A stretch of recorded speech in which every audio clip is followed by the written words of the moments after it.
တော့မင်္ဂလာရှိပါတယ်ဗျာနော်ဒီ25ရက်နေ့မှာတလတစ်ချိန်လူတန်းပါမယ်ဆိုတဲ့လာစဉ်ကုသိုလ်ရှင်လေးပေါ်လာပါတယ်ဗျာနော်လာစဉ်တော့ကြည်ကြည်လိုင်းအားရည်စူး၍ချွတ်တန်းအောင်ဓာမြေဩဇာအုတ်ထုံးတဲ့ကြောက်ရောင်းဝယ်မိသားစုကလူတန်းနဲ့စံပြုတ်ကျဲဥပြုတ်များကိုလူတန်းကုသိုလ်ပြုခြင်းများဖြစ်ပါတယ်ဗျာနောက်ကတန်းပေးပါဗျာနော်စနစ်တကျနောက်ကတန်းပေးပါဗျာနော်ဟုတ်လုံလောက်လှုပ်လာပါတယ်နော်ဒီမှာတမလည်းမင်္ဂလာရှိပါတယ်ဗျာတလားတစ်ချိန်လူတန်းပေးပါတဲ့ဘယ်ရက်ကိုပဲလူပေါ့ဟုတ်လားနော်ပြောရင်လည်းစကားတော့အလူရှင်မရှိရဲ့ရက်ကိုလူပေးပါဆိုတဲ့ကုသိုလ်ရှင်တူဘောကလာပါပြန်ပါတယ်ဗျာနော်ဖြိုးတန်းအောင်ဓာမြေဩဇာနဲ့အုတ်ထုံးသေးကြောက်ရောင်းဝယ်ရေးဥခေမောင်တန်းမိသားစုကနေပြီးတော့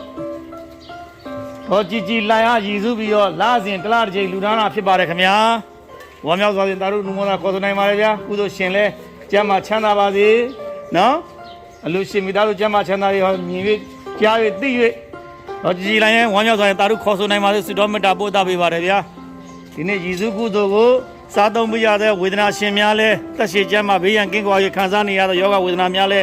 အမြန်ဆုံးသက်တာကအမြန်ဆုံးပျောက်ကင်းပါစေလို့ဆုတောင်းပေးပါတယ်ခင်ဗျာအားလုံးပဲရှင်လန်းချမ်းမြေ့ကြပါစေဗျာ